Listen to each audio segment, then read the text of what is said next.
नारायणं निखिलपूर्णगुणैकदेहं सर्वज्ञमच्युतमपेतसमस्तदोषं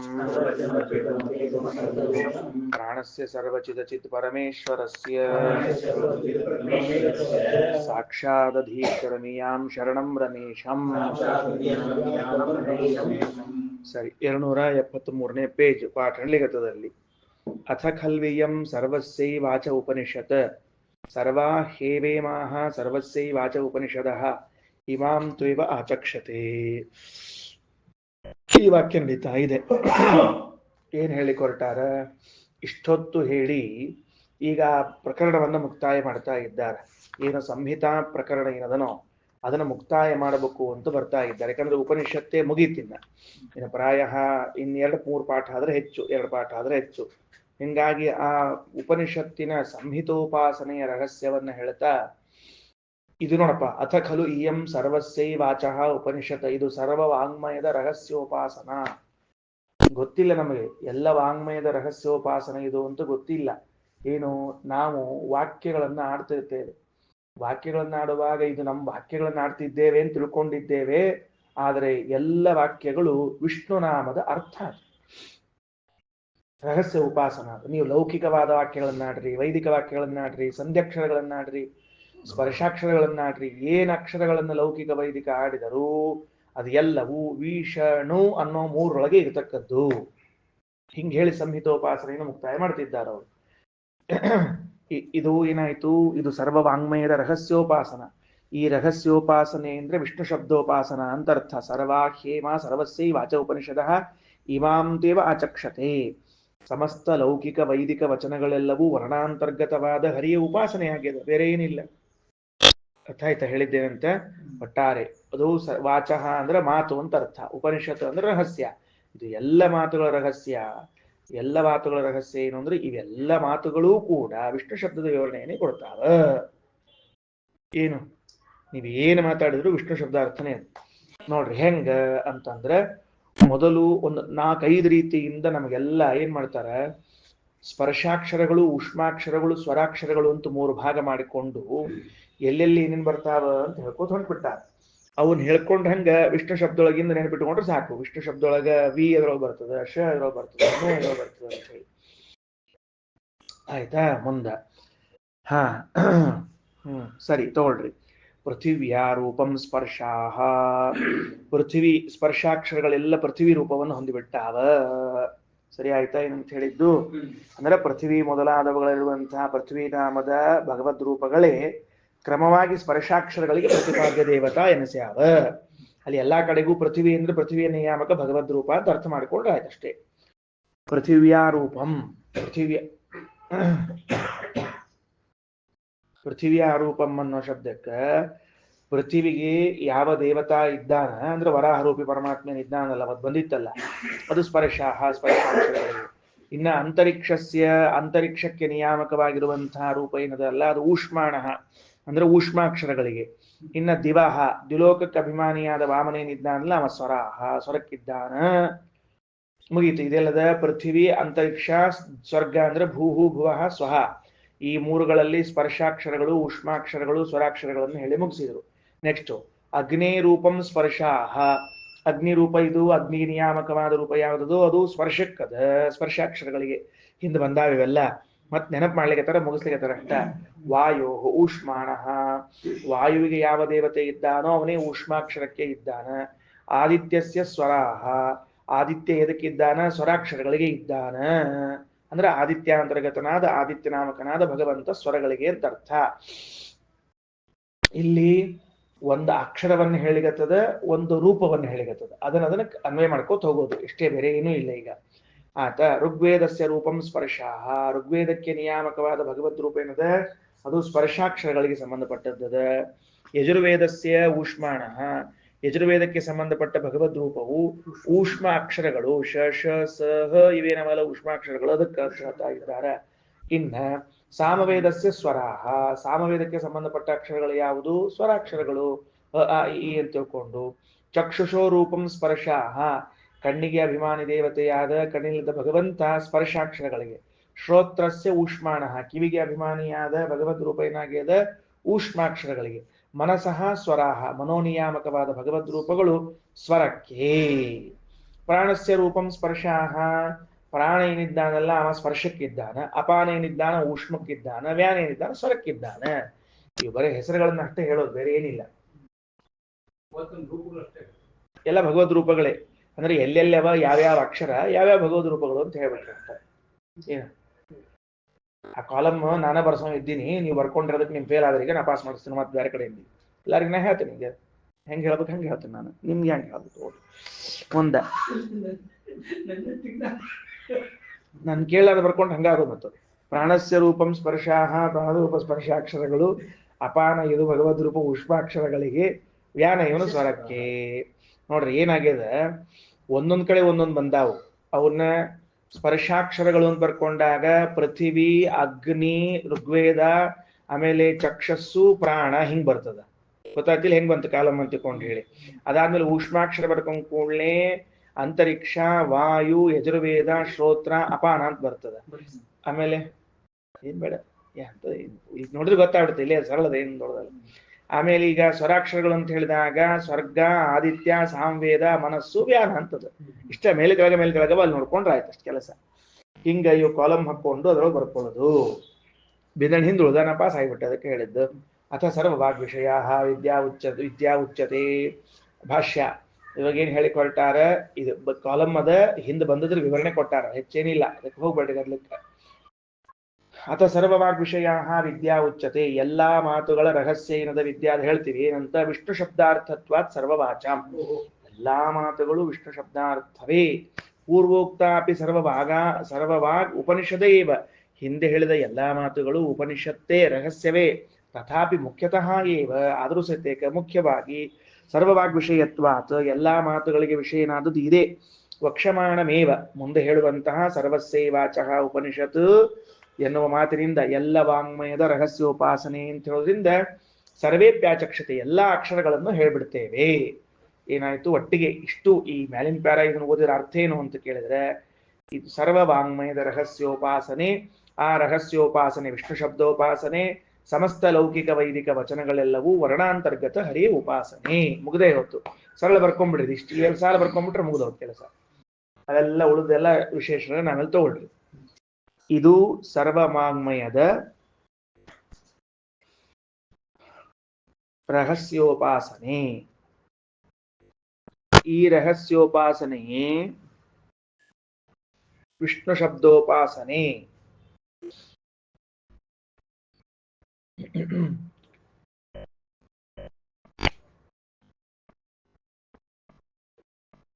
ಆಯ್ತಾ? ಸಮಸ್ತ ಲೌಕಿಕ ವೈದಿಕ ವಚನಗಳೆಲ್ಲವೂ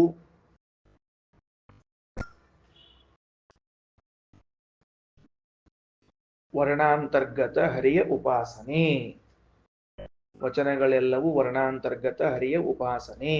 ಈಗ ಮುಂದೆ ಪೃಥಿವ್ಯಾಧಿಸ್ಥಿತೋ ವಿಷ್ಣು ಪೃಥಿವ್ಯಾದ್ಯಭಿಧಾನವಾನ್ ಸ್ಪರ್ಶಾದೀನಾಂ ದೇವತಾಸೋ ಕ್ರಮೇಣೈವ ಪ್ರಕೀರ್ತಿತಃ. ಪೃಥಿವ್ಯಾಧಿಸ್ಥಿತೋ ವಿಷ್ಣು, ಪೃಥಿವ್ಯಾದಿಗಳಲ್ಲಿ ಇರುವಂತಹ ವಿಷ್ಣು.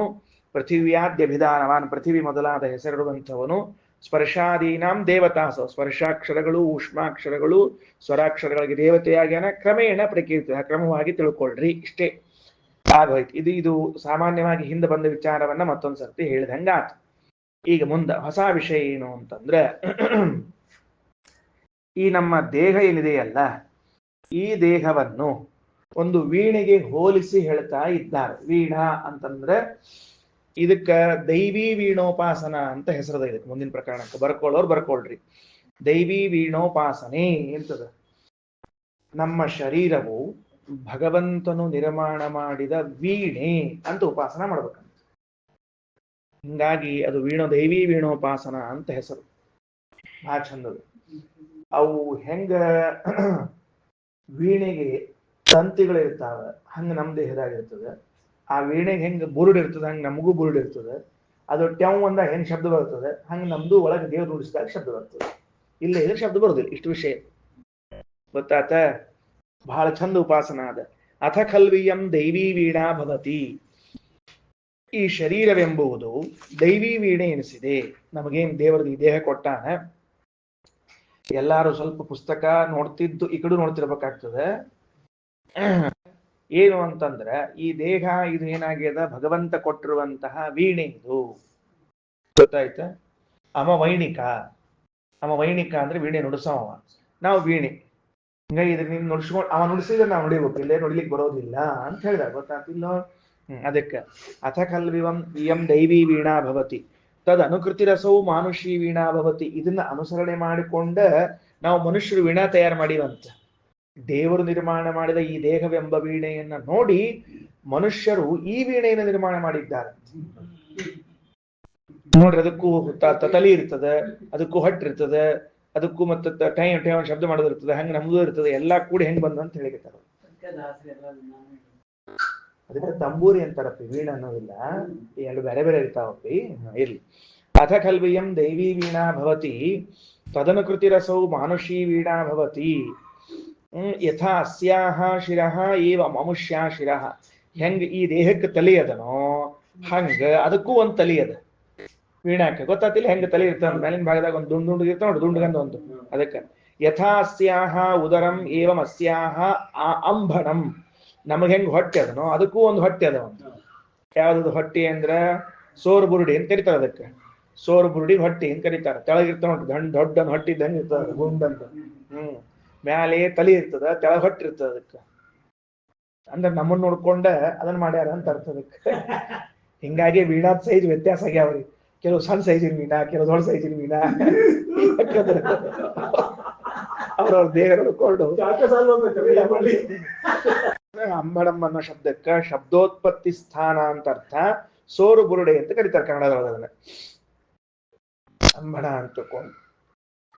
ಸರಿನಾ? ಒಂದು ನೋಡ್ರಿ, ಏನಾಯ್ತು, ನಮ್ಮ ದೇಹದಲ್ಲಿ ಹೇಗೆ ಒಂದು ತಲೆಬುರುಡೆ ಇದೆಯೋ ಹಂಗ ಅದಕ್ಕೊಂದು ತಲೆಬುರುಡೆ ಇದೆ. ನಮ್ಮ ದೇಹದಾಗ ಹೆಂಗ್ ಹೊಟ್ಟಿ ಅದನೋ ಅದಕ್ಕೊಂದು ಹಂಗ ಹೊಟ್ಟೆ ಅದ. ಹೊಟ್ಟಿ ಸೋರು ಬುರುಡೆ ಇದೆ. ಯಥಾ ಅಸ್ಸೈ ಜಿಕ್ವೈ ವಮುಷ್ಯೈ ವಾದನಂ. ನಮಗ್ ಹೆಂಗ ನಾಲಿಗೆ ಅದನೋ ಅದಕ್ಕೆ ಹಂಗ ವಾದನ ಅಂದ್ರೆ ಧ್ವನಿ ಬರೆಸುವಿಕೆ. ಯಥಾ ಅಸ್ಯಾಸ್ ತಂತ್ರಯಃ ಏವ ಮನುಷ್ಯ ಅಂಗುಲಯಃ.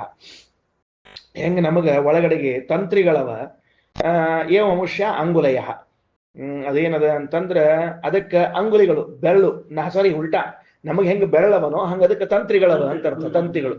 ತಂತಿಗಳು ನಮಗ ಬೆರಳುಗಳು. ಅರ್ಥ ಆಯ್ತಾ? ಯಥಾ ಅಸ್ಯಾಹ ಸ್ವರಾಹ ಏವ ಮನುಷ್ಯ ಸ್ವರಾಹ. ಹೆಂಗ ನಮ್ಮಿಂದ ಧ್ವನಿ ಬರ್ತದೋ ಅದ್ರ ಹೆಂಗ ಅದಕ್ಕೂ ಧ್ವನಿ ಬರ್ತದೆ. ಅಂದ್ರೆ ನಾವು ಸರಿಗಮ ಪದ ಹೇಳ್ತದ, ಷಡ್ಜ ಋಷಭ ಗಂಧರ್ವ ಹೇಳ್ತಾವ. ತಿಳಿತಿಲ್ಲೋ ಏನಂತ? ಸೇಮದ ವಿಷಯ ಗೊತ್ತಾಗ್ತದೆ, ಏನ್ ಕಲ್ಪನಾ ಬರ್ಲಿಕ್ಕೆ ಅಷ್ಟು. ಇನ್ನ ಯಥಾ ಅಸ್ಯಾಹ ಸ್ಪರ್ಶಾಹ ಏವ ಮನುಷ್ಯ ಸ್ಪರ್ಶಾಹ.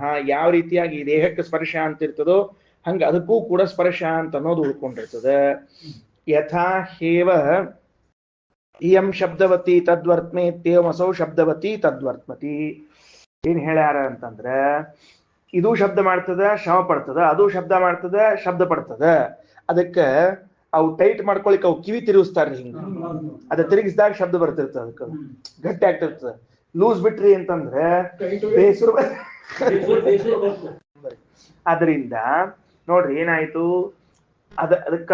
ಅದಕ್ಕೆ ಬೆರಳುಗಳಿರುವಂತೆ ಇದಕ್ಕೆ ತಂತಿಗಳವ, ಅದಕ್ಕೆ ಉದಾತ್ತಾದಿ ಸ್ವರಗಳಿದ್ದಂತೆ ಇದಕ್ಕೆ ಷಡ್ಜಾದಿ ಸ್ವರಗಳವ. ಅದಕ್ಕೆ ಸ್ಪರ್ಶ ಇರುವಂತೆ ಇದಕ್ಕೂ ಸ್ಪರ್ಶದ. ಅದು ಶಬ್ದ ಮಾಡೋ ಹಂಗ ಶ್ರಮ ಪಡೋ ಹಂಗ ಇದು ಶಬ್ದ ಮಾಡ್ತದ, ಶ್ರಮ ಪಡ್ತದ. ಯಾವ್ದು ಶಬ್ದ ಮಾಡ್ತದ? ತಂಬೂರ್ನು ಶ್ರಮ ಪಡ್ತದೆ, ಶಬ್ದ ಮಾಡ್ತದೆ, ಶ್ರಮ ಪಡ್ತದೆ. ನಾವು ಶ್ರಮ ಪಡ್ತೀವಿ ಭಯಂಕರ ದೇಹದಿಂದ, ಅದಕ್ಕೆ ಅದು ಶ್ರಮ ಪಡ್ತದೆ. ಸರಿ ಆಯ್ತಾ? ಅದಕ್ಕೆ ಶಬ್ದವತಿ ತದ್ವರ್ತ್ಮವತ್ಯೇವ. ತದ್ವರ್ತ್ಮವತಿ ಅಂದ್ರೆ ಶಬ್ದ, ಇದು ಶ್ರಮ ಪಡೋದು ಅಂತ ಅರ್ಥ. ಆ ಶಬ್ದಕ್ಕೆ ಅರ್ಥ ಬರ್ಕೊಂಡಿಟ್ಕೊಳ್ರಿ. ಅಲ್ಲ, ತದ್ದಲ್ಲದು, ತರ್ಧ್ಮವತಿ. ತರ್ಧ್ಮವತಿ ಅನ್ನೋ ಶಬ್ದಕ್ಕ ತರ್ಧ್ಮವತಿ ಅಂದ್ರೆ ಶ್ರಮ ಪಡು ಅಂತ ಅರ್ಥ.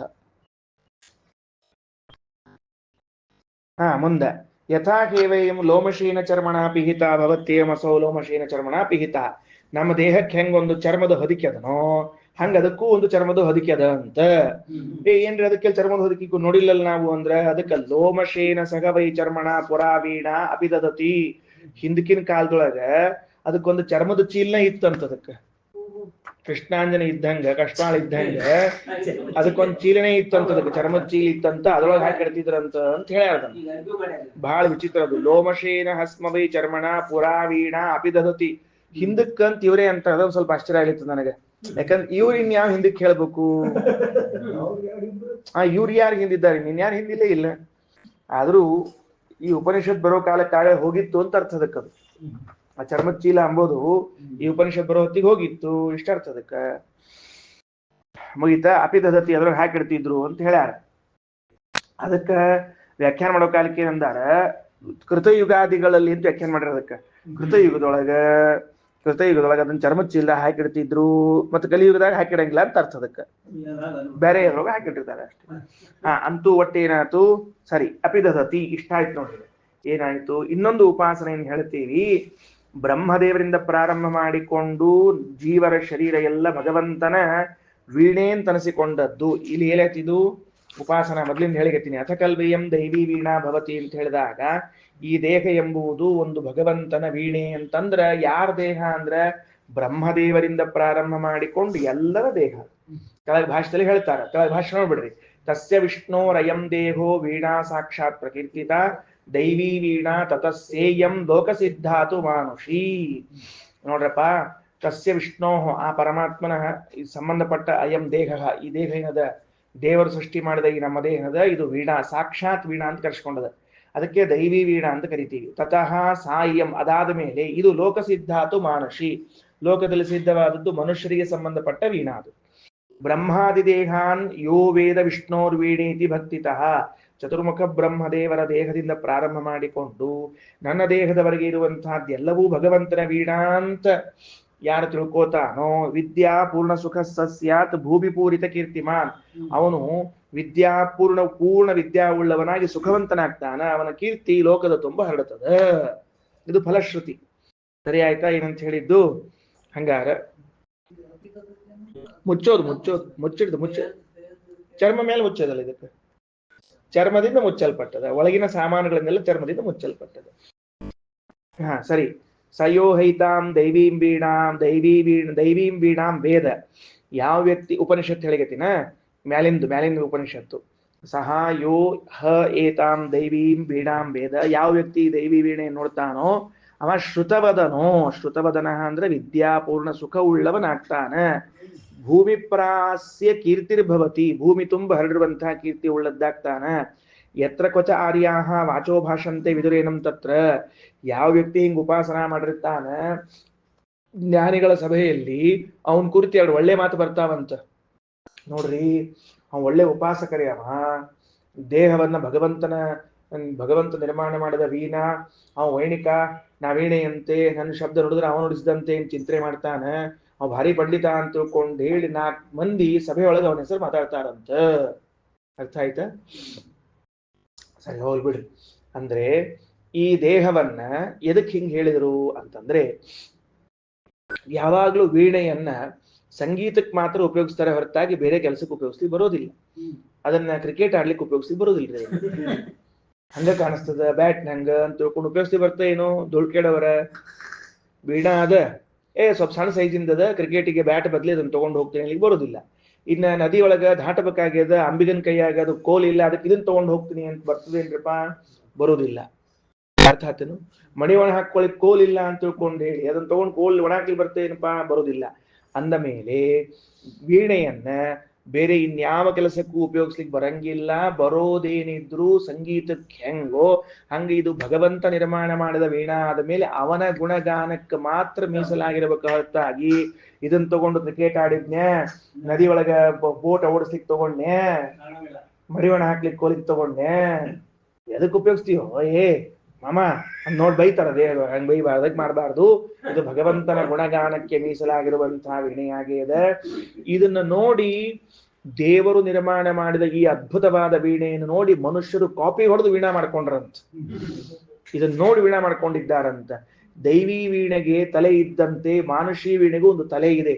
ನಮಗ್ ಹೊಟ್ಟೆ ಇದ್ದಂಗ ಅದಕ್ಕೂ ಒಂದು ಬುರುಡೆ ಅದ, ನಮಗ್ ನಾಲ್ಗಿ ಹೊಂಗ ಅದಕ್ಕೂ ಒಂದದ. ಅದಕ್ಕೇನ್ ಕರೀತಾರೆ ಅಂದ್ರೆ ಕುದುರಿ ಅಂತ ಕರೀತಾರೆ. ಅದಕ್ಕೆ ನಾಲ್ಗಿ ಶಬ್ದಕ್ಕೆ ಏನ್ ಕರೀತಾರೆ? ಕುದುರಿ. ಅದಕ್ಕೊಂದು ಕುದುರೆ ಅದ. ನಮಗ ಬೆರಳಿದ್ದಂಗ ಅದಕ್ಕೆ ತಂತಿಗಳವ. ನಮಗ ಉದಾತ್ತ ಅನುದಾತ್ತ ಸ್ವರಿತ ಸ್ವರಗಳಿದ್ದಂಗ ಅದಕ್ಕ ಷಡ್ಜ ಋಷಭ ಇತ್ಯಾದಿ ಸ್ವರಗಳವ. ನಮಗ ಸ್ಪರ್ಶ ಇದ್ದಂಗ ಅದಕ್ಕೂ ಸ್ಪರ್ಶದ. ನಮಗ್ ಮುಟ್ಟಿದಾಗ ಹೆಂಗ ಜ್ಞಾನ ಆಗ್ತದ ನೋಡ್ರಿ, ಹಂಗ ಒಂದ್ಸಲ ತಂಬೂರಿ ಹಿಂಗ್ ಮುಟ್ ನೋಡ್ರಿ ಗೊತ್ತಾಗ್ತದ, ಠಾ ಠಾ ಠಾ ಠಾ ಶಬ್ದ ಬಂದೇ ಬಿಡ್ತದ. ಅದು ಅಷ್ಟು ಚಂದದ್ರಿ ಅದು, ಗೊತ್ತಾಯ್ತಾ? ಅದ ಆದ್ಮೇಲೆ ನಾವ್ ಹೆಂಗ ಶಬ್ದ ಮಾಡ್ತೀವಿ ಅದು ಹಂಗ ಶಬ್ದ ಮಾಡ್ತದ. ನಾವ್ ಹೆಂಗ್ ಶ್ರಮ ಪಡ್ತೀವಿ ಅದಕ್ಕೂ ಶ್ರಮ ಆಗ್ತದ. ಕಿವಿ ತಿರುಚಿ ಸರಿ ಮಾಡ್ತಾರ ಅದಕ್ಕ. ನಮ್ ದೇಹ ಹೆಂಗ ಅಂದ್ರ ದೇಹದ ಮೇಲ್ಭಾಗದಲ್ಲಿ ಹೆಂಗ ರೋಮಯುಕ್ತವಾದ ಚರ್ಮದಿಂದ ಹಚ್ಚಲ್ಪಟ್ಟದೋ ಹಂಗ ಅದಕ್ಕೂ ಹಚ್ಚಿರ್ತಾರ ಹಿಂದಿನ ಕೃತಯುಗದಲ್ಲಿ. ಹಿಂಗಾಗಿ ಇದು ಮನುಷ್ಯ ದೇಹವೆಂಬುವಂತಹದ್ದು ಒಂದು ದೊಡ್ಡ ವೀಣೆ, ಭಗವಂತ ಕೊಟ್ಟಿರುವಂತಹ ವೀಣೆ.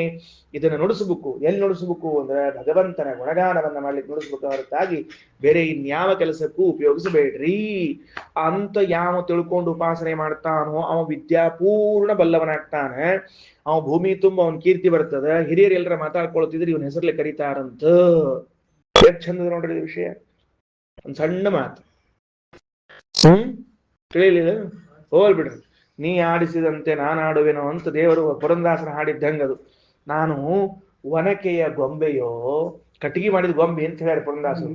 ಅದನ್ನ ಚಂದ ಹೇಳಿದ, ಒನಕಿ ಗೊಂಬೆ ಅಂದಾರೆ, ಅದ್ರ ಕಟ್ಟಿಗೆ ಗೊಂಬೆ ಅಂತ ಅರ್ಥ ಅದಕ್ಕೆ. ಹರಿ ನೀ ಆಡಿಸಿದಂತೆ ನಾ ಆಡುವೆನೋ, ನಾನೇನು ಒನಕೆಯ ಗೊಂಬೆಯೋ ಅಂತ ಕರ್ಕೊಂಡ್ರ ಒಂದು ಹಾಡಿನೊಳಗೆ. ಅದೇನಿರಂಗಿಲ್ಲ, ನಡೆಯಂಗಿಲ್ಲ. ಕುಟ್ಲಿಕ್ಕೆ ಉಪಯೋಗಿಸೋದು, ಹೊಡಿಲಿಕ್ಕೆ ಹಿಂಗಿಲ್ಲ. ಅದರಿಂದ ಬಹಳ ಮಹತ್ವದ್ದು. ಅವು ಸೆಕೆಂಡ್ ಹ್ಯಾಂಡ್ ಸಾಮಾನು ಮಾರೋದೊಂದು ಇದು ಇದ್ದು ಅಂತ ಒಂದು ಅಂಗಡಿ ಇತ್ತು ಅಂತ. ಸುಮ್ಮ ಒಂದು ಕತಿ ನೆನಪಾಗಿ ಹೇಳ್ತೀನಿ, ಅಷ್ಟೇ ಉಪಯೋಗ ಬೀಳ್ತಿರ್ತದೆ ಯಾವಾಗ. ಅವನು ಬೇಡ ಬಿದ್ದಾಗ ಅದಕ್ಕೆ ಅದು ಸೆಕೆಂಡ್ ಹ್ಯಾಂಡ್ ಅಂಗಡಿ ಇತ್ತಂತ. ಅದು ಸೆಕೆಂಡ್ ಹ್ಯಾಂಡ್ ಅಂಗಡಿ ಏನ್ರಿ, ಸೆಕೆಂಡ್ ಸುಮ್ ಹಳಿ ಸಾಮಾನೆಲ್ಲ ತಂದು ಹಾಕಿರ್ತಿದ್ರಂತೆ. ಅದನ್ನ ಎಷ್ಟೋ ರೊಕ್ಕಕ್ಕೆ ತಗೊಂಡು ಹೋಗ್ತಿದ್ರು, ಏನೋ ಮಾಡ್ತಿದ್ರು. ಒಂದ್ ಕಡೆ ಒಂದು ಎಲ್ಲಾ ತಂತಿ ಪಂತಿ ಹರಿದು ಹೋಗಿದ್ದು ಒಂದು ವೀಣಾ ಬಿದ್ದಿತ್ತಂತ. ಯಾರು ತಗೊಳ್ತಾ ಇರಾಗಲ್ರಂತ. ಅದನ್ನ ಹೇಳಿದಂತ ತಗೊಂಡು ಹೋಗ್ರಿ, ಸೆಕೆಂಡ್ ಹ್ಯಾಂಡ್ ಮಾಲಿಗೆ ಎಟ್ಟಕ್ಕರ ಕೊಟ್ಟು ತಗೊಂಡು ಹೋಗ್ರಿ. ಅವ್ನು ಉಪಯೋಗ ಏನ್ ತಗೊಂಡೇನೋ ಬಿಟ್ಬಿಟ್ರಿ ಅದನ್ನ. ಕೊನೆಗೆ ಒಂದ್ ದಿವ್ಸ ಅಂಗಡಿಗೆ ಯಾರೋ ಒಬ್ಬ ಅಡ್ಡಾಡ್ಕೋತ ಬಂದ ಅಂಗಡಿಗೆ. ಅವೇನ್ ಸುಮ್ ನೋಡಿದ, ಅವ ಚಲೋ ಇತ್ತು, ಅದು ಕುತ್ಕೊಂಡ. ಅವ ಹೇಳಿದ, ನಾ ಇಲ್ಲಿ ಕೂಡ್ಲೇನ್ರಿ ಅಂದ್ರೆ, ಅವಶ್ಯ ಕೂಡ್ರಿ, ಸೆಕೆಂಡ್ ಹ್ಯಾಂಡ್ ಅಂಗಡಿನ ಅದ, ಏನ್ ಕೂಡ್ಬೋದಕ್ಕೆ ಕುತ್ಕೊಂಡ. ಅವ್ ಕುತ್ಕೊಂಡು ಏನ್ ಮಾಡಿದ ಅಂದ್ರೆ ಒಂದ್ ಅರ್ಧ ತಾಸು ಏನೋ ಆದವು, ಮೂಲೆಯಾಗಿ ಇಟ್ಟಿದ್ದು. ಇವ್ ತನ್ನ ಕೆಲಸದ ತಾಯಿದ್ದ ನೋಡ್ಲಿಲ್ಲ. ಇದಕ್ಕಿದ್ ಹೆಂಗ ಒಳ್ಳೆ ಮೊದಲ ಧ್ವನಿ ಬರ್ಲಿಕ್ಕೆ ಶುರು ಆಯ್ತಂತ. ಎಲ್ಲಿ ಧ್ವನಿ ಬರ್ಲಿಕ್ಕೆ ನಮ್ಮ ಅಂಗಡಿ ಯಾರು ಮಾಡ್ಲಿಕ್ಕಾರ ಅಥವಾ ಹೊರಗೆ ಯಾರು ಬಂದಾರ ಅಂತ ಹೊರಗೆ ಹೋಗಿ ನೋಡ್ಕೊಂಡ್ ಯಾರು ಕಾಣಿಸ್ತಿಲ್ಲ. ಮ್ಯಾಲ ನೋಡಿದ ಯಾರು ಕಾಣಿಸ್ತಿಲ್ಲ. ಕೊನೆಗೆ ಆ ಮೂಲೆಯಾಗ ಕುತ್ಕೊಂಡಿದ್ನಲ್ಲ ಯಾರೋ ಒಬ್ಬ ಬಂದವ, ಅವ ಏನೋ ಒಂದು ಮೊದಲ ಧ್ವನಿ ಮಾಡಿಸಿಗೆದ್ದ. ಇವೇನ್ ಧ್ವನಿ ಮಾಡ್ಲಿಕ್ಕೆ ಅಂತ ಹತ್ರ ಹೋಗಿ ನೋಡಿದ್ರೆ ತಂತಿ ಪಂತಿ ಕಿತ್ ಹೋಗಿದ್ದೇನು ತಂಬೂರಿ ಬಿದ್ದಿತ್ತು ನೋಡ್ದು, ಒಂದು ವೀಣಾ ಬಿದ್ದಿತ್ತಲ್ಲ, ಅದನ್ನ ಅಷ್ಟನ್ನು ಚಂದ ಜೋಡಿಸಿ ಅದರಿಂದ ಒಂದು ಒಳ್ಳೆ ಧ್ವನಿ ತರಿಸಿಕತ್ತಿದ್ನಂತ. ಧ್ವನಿ ತರ್ಸ್ಕೋತ್ ಕೂತ್ರೆ ಈ ಗಿರಾಕಿಗಳಿಗೆ ಯಾವಾಗಲೇ ಒಲ್ಲೆ ಅಂತ ಬಿಟ್ಟು ಹೋಗಿದ್ದು ನೋಡ್ರಿ ಎಲ್ಲಾನು. ಅವು ಬಂದು ಅಂತ ಅದ್ರ ನಮಗ್ ಕೊಡ್ರಿ ಅಂತ ಜಗಳಕ್ ನಿಂತ್ಕೊಂಡು ಅಂತ ವೀಣಾನ ತಿಳಿತಿಲ್ಲ ಏನಂತ ಹೇಳಿದ್ದು. ನಮಗ್ ಕೊಡ್ರಿ ನಾವನ್ನಂತ ಬಾರ್ಸ್ಬೇಕಂತ. ನೋಡ್ಪಾ ಎಷ್ಟಕ್ಕೆ ಬೇಕಾದ್ರೆ ಮಾರು ಅನ್ನಂತ. ಅವ ಕೇಳಿದ, ಅಲ್ಲ ಇಷ್ಟೊತ್ತಿಲ್ಲೇ ಬಿದ್ದಿತ್ತದು, ಇವು ಒಬ್ರು ಮುಟ್ಟುವಲ್ಲಾಗಿದ್ದ ಒಬ್ರು ತಗೊಳ್ಳುವಲ್ಲಾಗಿದ್ದ, ಈಗ ಹೆಂಗ್ ಬದಲಾವಣೆ ಆಯ್ತು ಅಂತ ಕೇಳಿದ್ನಂತ. ಅದಕ್ಕೆ ಅವ ಹೇಳಿದ್ನಂತ, ಪ್ರತಿಯೊಬ್ಬ ಜೀವನದೊಳಗೆ ಒಬ್ಬ ಗುರು ಅಂತ ಬರ್ತಾನ. ಅವ ಸ್ಪರ್ಶ ಮಾಡಿದ ಅಂದ್ರೆ ಅದ್ರೊಳಗಿನ ಧ್ವನಿ ಚಲೋ ಹೊಡ್ಲಿಕ್ಕೆ ಶುರುವಾಗ್ತದೆ. ಹಂಗ ಧ್ವನಿ ಹೊರಲಿಕ್ಕತ್ತದ, ಇದನ್ನ ಯಾರು ಬೇಕಾದ್ರೆ ತಗೊಂಡ್ ಹಾಕ್ತಾರ ತಗೋ ಅಂತ ಹೇಳಿದ್ನಂತ. ತಿಳಿತಿಲ್ಲ, ಅದು ಮೂಲ್ಯಾಗ ಬಿದ್ದಿತ್ತದ ಪಾಪ, ದೈವಿ ವೀಣಾ. ಅದನ್ನ ಯಾರೂ ಮುಟ್ಟಿದ್ದಿಲ್ಲ. ಅವ ಗುರು ಬಂದದನ್ನ ರಿಪೇರಿ ಮಾಡಿದ ಕೂಡ್ಲೆ ಮುಂದೆ ಏನ್ ಶುರುವಾಯ್ತು ಅಂದ್ರೆ ಒಳ್ಳೆ ನಾದ ಬರ್ಲಿಕ್ಕೆ ಶುರುವಾಯ್ತು. ಅದಕ್ಕೆ ಈ ದೇಹವೆಂಬುವಂತಹದ್ದು ದೈವಿ ವೀಣಾ, ಇದು ಭಗವಂತ ಕೊಟ್ಟಿರುವಂತಹದ್ದು. ಆ ಗುರು ಅದ್ರ ಮೇಲೆ ಕೈ ಆಡಿಸ್ದ ಅಂತಂದ್ರೆ ಒಳ್ಳೆ ಧ್ವನಿ ಬರ್ಲಿಕ್ಕೆ ಶುರುವಾಗ್ತದೆ ಅಂತ. ಅಥ ಖಲ್ವಿಯಂ ದೈವಿ ವೀಣಾ ಭವತಿ ಅಂತ ಆ ವಿಷಯವನ್ನು ಹೇಳಿದ್ದ. ಮುಂದೆ ಹೋಗೋಣೇನ್ರಪ್ಪ. ಈಗ ಒಂದು ಮಂತ್ರ. ಏನ್ ಮಂತ್ರ ಅಂದ್ರ, ನಮ್ಮ ಮಾತುಗಳು ಹಿಂದ ವೀಣಾದ್ ಹೇಳಿದ್ರೆ, ಈಗ ನಮ್ ಮುಂದಿನ ಇದೊಂದು ಮಂತ್ರದ ಈ ಭಾಗ ಆದ್ರೆ ಇವತ್ತಿನ ಪಾಠ ಮುಗೀತು. ಬರೋಬ್ಬರಿ ನಾಳೆ ಇಷ್ಟೊತ್ತಿಗೆ ಐತಿರ ಉಪನಿಷತ್ ಮುಗೀತು, ನೆನ್ಪಿಟ್ಕೊಂಡ್ಬಿಡ್ರಿ. ನಾಳೆ ಸಂಜೆಗೆ ಬರೋಬ್ಬರಿ ಐತಿರ ಉಪನಿಷತ್ ಮುಗೀತು. ಸರ್ವಪಿತೃಗಳ ಪ್ರೀತಿಗಾಗಿ ಐತಿರ ಉಪನಿಷತ್ ಮಂಗಳ ಮಾಡೋದು. ನಾಳೆ ದ್ವಿತೀಯದಿಂದ ಛಂದೋಗಿ ಶುರು ಮಾಡೋದು. ಏನಪ್ಪಾ ಮಂದಣ್ಣ, ಬರೋಬ್ಬರಿ ಹೇಳಿದ್ನಿಲ್ಲ ನಾ ಹೆಂಗ್ ಶಾಣೆ ತಿಳ್ಕೊ ನೀನು, ಪರೋಕ್ಷ ಜ್ಞಾನಿ. ಸರಿ ಆಯ್ತು. ಮುಂದೆ ನೋಡ್ರಿ ಏನಾಯ್ತು ಅಂತಂದ್ರೆ, ಈಗ ಒಂದು ಮಂತ್ರ. ಈ ಮಂತ್ರವನ್ನ ಹೇಳುವುದರಿಂದ ನಮ್ಮ ನಾಲಿಗೆಯಿಂದ ಒಳ್ಳೆ ಮಾತುಗಳು ಬರ್ತಾವಂತ. ಏನ್ ಮಂತ್ರ ಅದು ಅಂತಂದ್ರೆ, ಓಷ್ಠಾಪಿಧಾನ ನಕುಲಿ ದಂತೈಹಿ ಪರಿವೃತಾ ಪವಿಹಿ ಸರ್ವಸ್ಸೈ ವಾಚ ಈಶಾನ ಚಾರುಮಾಮಿಹ ವಾದಯೇತಿ ಮಂತ್ರ. ಇದನ್ನ ಎಲ್ಲರೂ ನಿತ್ಯ ಜಪ ಮಾಡ್ಬೇಕು ಖರೆ ಅಂದ್ರೆ ಎದ್ರ ಸಲುವಾಗಿ ನಮ್ಮ ಮಾತು ಇಷ್ಟು ಚಂದ ಆಡ್ಬೇಕು ಅಂತಂದ್ರೆ ನಾವು ಯಾವ ಮಾತಾಡಿದ್ರು ಎದುರಿಗೆ ಕೂತವ್ರಿಗೆ ಅದು ಅಷ್ಟು ಇಂಪಾಗಿರ್ಬೇಕು, ಅಷ್ಟು ಮನೋಹರ ಆಗಿರ್ಬೇಕು. ಅದಕ್ಕೆ ಆಚಾರ್ಯ ಹೇಳ್ಯಾರ ಈ ಮಂತ್ರವನ್ನ ವಿದ್ಯಾ ಆಧಿಕ್ಯ ಸಿದ್ಧಿಗಾಗಿ ಮಾಡ್ಬೇಕು ಅಂತ ಹೇಳ್ಯಾರ. ತಗೊಳ್ರಿ. ಅಥಾತೋ ವಾಗ್ರಸಃ. ನೋಡ್ರಪ್ಪ, ಇನ್ನೊಂದು ಹೊಸ ಉಪಾಸನೆ ಹೇಳಿಕತ್ತೀವಿ. ಶ್ರೇಷ್ಠ ಮಂತ್ರ. ವಾಗ್ರಸಃ ಅಂದ್ರೆ ಶ್ರೇಷ್ಠ ಮಂತ್ರ ಅಂತ ಅರ್ಥ. ರಸ ಅಂದ್ರೆ ಶ್ರೇಷ್ಠ, ವಾಕ್ ಅಂದ್ರೆ ಮಂತ್ರ. ವಾಗ್ರಸಃ ಶ್ರೇಷ್ಠವಾದ ಮಂತ್ರ ಹೇಳ್ತೀವಿ. ವಾಗ್ರಸಃ ಯಸ್ಯಾಂ ಸಂಸದಿ ಅಧೀಯಾನೋ ವಾ ಭಾಷಮಾಣೋ ವಾ ನ ವಿರುರುಚಿಷೇತ್.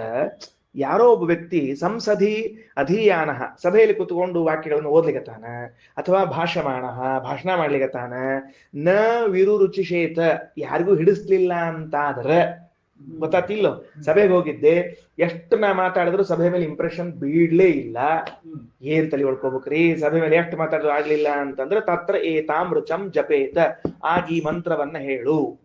ಏನಂತ, ಯಾವ ಮಂತ್ರ ಹೇಳ್ಬೇಕು? ಓಷ್ಟಾಪಿಧಾನ ನಕುಲಿ ದಂತೈಹಿ ಪರಿವೃತಾ ಪವಿಃ ಸರ್ವಸ್ಯೈವಾಚ ಈಶಾನ ಚಾರು ಮಾಮಿಹ ಬಾತಯೇತ್ ಇತಿ ವಾಗ್ರಸಃ. ನೋಡ್ರಿ, ಇದು ಮಂತ್ರ ಅಂತ ಹೇಳ್ಯಾರ ಸ್ಪಷ್ಟವಾಗಿ. ಸರಿನಾ? ಮಂತ್ರಾರ್ಥ ಏನು ಎಲ್ಲ ತೆಳಗೆ ಹೇಳ್ಯಾರ ಶ್ರೀಮದಾಚಾರ್ಯರು.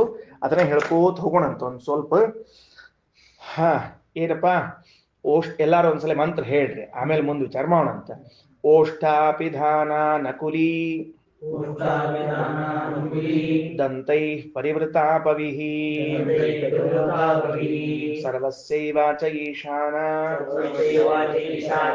ಚಾರು ಮಾಮಿಹ ವಾದಯೇತ್. ಇದು ಮಂತ್ರ. ಈ ಮಂತ್ರವನ್ನ ಜಪ ಮಾಡ್ಬೇಕು ನಿತ್ಯದಲ್ಲಿ. ಒಳ್ಳೆ ವಾಕ್ಶುದ್ಧಿ ವಾಕ್ಸಿದ್ಧಿ ಎರಡು ಬರ್ತದ. ಏನಂತಾರ? ಓಷ್ಠ. ಓಷ್ಠ ಅಂತಂದ್ರೆ ತುಟಿಗಳು. ಓಷ್ಠ ತುಟಿಗಳು. ಓಷ್ಠ ಆಕ್ಚುಲಿ ಓಷ್ಠ ಅಲ್ಲ, ಓಷ್ಠವ್, ಅದು ಇರ್ಲಿ, ವ್ಯಾಕರಣ ಪ್ರಕಾರ ಹಂಗಾಗಿರ್ತದೆ. ನೋಡ್ರಿ, ನಮ್ಮ ವಾಗಿಂದ್ರಿಯ, ವಾಗಿಂದ್ರಿಯ ಅಂದ್ರೆ ಮಾತು ಬರುವ ಇಂದ್ರಿಯ.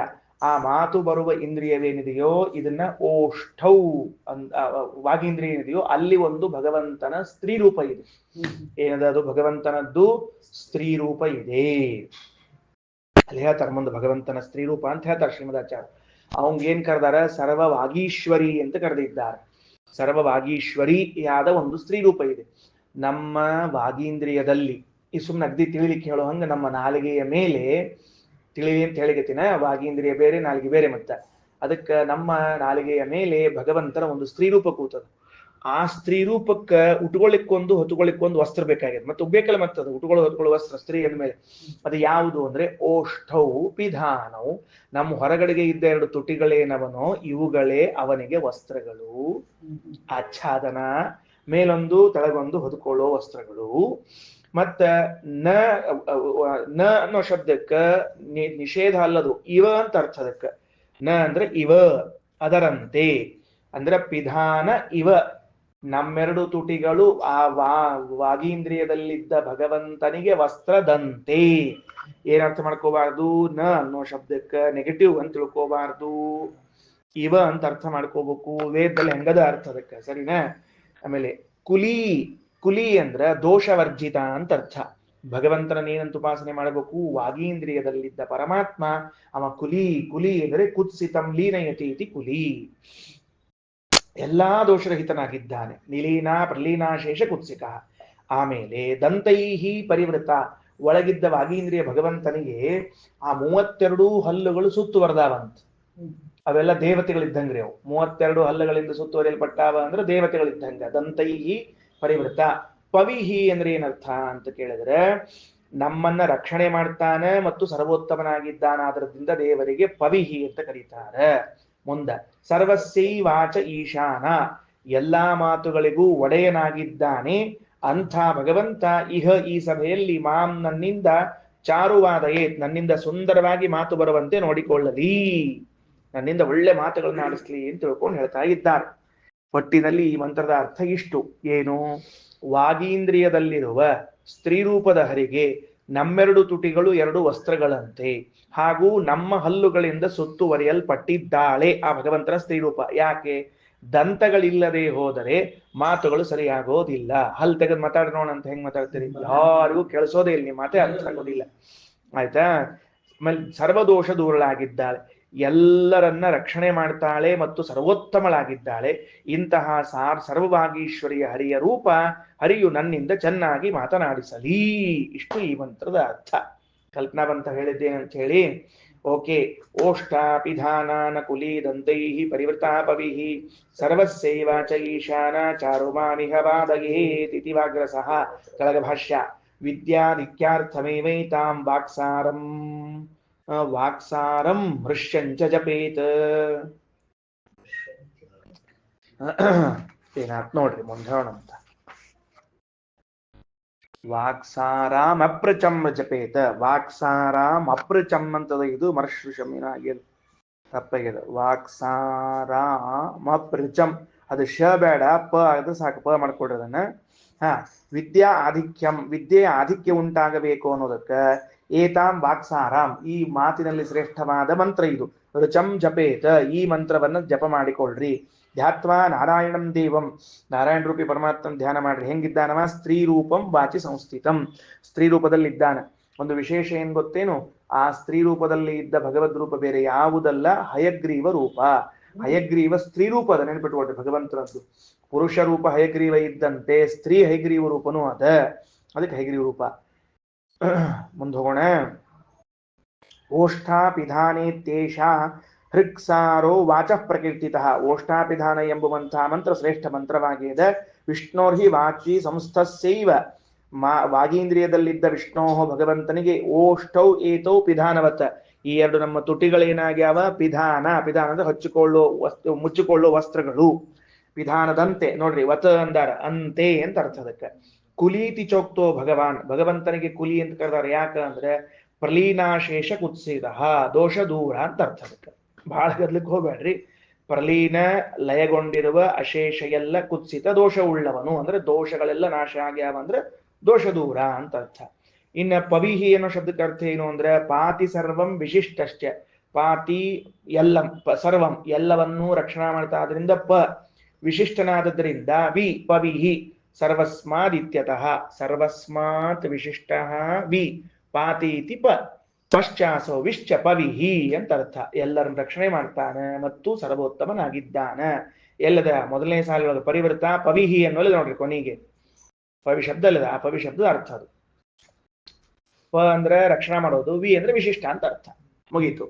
ಮುಂದೆ ಸರ್ವಭಾಗೀಶ್ವರೋ ವಿಷ್ಣು ಸ್ತ್ರೀರೂಪೋ ಮಾಂ ಸುವಾದಯೇತ್. ಸರ್ವಭಾಗೀಶ್ವರನಾದ ವಿಷ್ಣು ಸ್ತ್ರೀರೂಪ, ಮಾಂ ನನ್ನನ್ನು ಸುವಾದಯೇತ್ ಚೆನ್ನಾಗಿ ಮಾತನಾಡಿಸಲಿ. ಇದು ಮುಂದಿನ ದಪ್ಪ ಅಕ್ಷರದ ಪ್ರಿಂಟ್ ತಪ್ಪಾಗಿದೆ, ಅದು ಭಾಷಣೆ ಅದ, ಅದು ಉಪನಿಷತ್ತಲ್ಲ. ನ ಇತಿ ಉಪಮಾನಾರ್ಥಂ, ಅಲ್ಲೇನು ಮಂತ್ರದಲ್ಲಿ ನ ಅಂತ ಬಂದದ, ಅದಕ್ಕೆ ಉಪಮಾನ. ಉಪಮಾನ ಅಂದ್ರೆ ಇವ, ಅದರಂತೆ ಅಂತ ಅರ್ಥ. ಓಷ್ಠಾಪಿಧಾನವತ್ ಅಸ್ಸೇತಿ, ಓಷ್ಠವು ಎರಡೂ ತುಟಿಗಳು, ಅಪಿಧಾನವತ್ ಉಟ್ಟುಕೊಳ್ಳು ಹೊತ್ತುಕೊಳ್ಳು ವಸ್ತ್ರದಂತೆ, ಅಸ್ಯ ಈ ಪರಮಾತ್ಮನಿಗೆ ಅಂದ್ರೆ ಅವೇ ಅಲ್ಲ, ಅವುಗಳಿದ್ದಂತೆ. ನಚ ವಿಷ್ಣೋ ಅನ್ಯ ಸರ್ವಸ್ಯಾವಾಚ ಈಶಾನ. ಅಲ್ರಿ, ಇಲ್ಲಿ ಸ್ತ್ರೀ ರೂಪನ್ನ ಭಗವಂತನ ಯಾಕೆ ತಗೊಂಡಿರಿ? ಬೇರೆ ಯಾವುದೋ ಒಂದು ಸ್ತ್ರೀ ರೂಪವನ್ನು ತಗೋಬಹುದಲ್ಲ ಅಂದ್ರೆ, ಎಲ್ಲಾ ಮಾತುಗಳ ಒಡೆಯ ಭಗವಂತನ ಬಿಟ್ಟು ಇನ್ಯಾರಿದ್ದಾರೆ? ಅಂದ್ರೆ ಸರಸ್ವತಿನ ತಗೊಳ್ರಿ, ಲಕ್ಷ್ಮೀನ್ ತಗೊಳ್ರಿ, ಭಾರತೀನ್ ತಗೊಳ್ರಿ. ಸ್ತ್ರೀ ರೂಪದಲ್ಲಿ ಇದ್ದ ಯಾರೋ ದೇವತೆಯನ್ನು ತಗೊಳ್ಳಿಕ್ ಬರ್ತಿರುವಾಗ ಇವನ್ನ ಯಾಕೆ ತಗೋಬೇಕು ಅಂತ ಕೇಳಿದ್ರೆ, ಅದಕ್ಕಂತಾರೆ ಅಲ್ಲೋ ನಚ ವಿಷ್ಣೋರ್ ಅನ್ಯ, ಭಗವಂತನ ಬಿಟ್ಟು ಬೇರೆ ಯಾರಿದ್ದಾರೆ? ವಾಚ ಈಶಾನ, ಯಾರಿಲ್ಲ.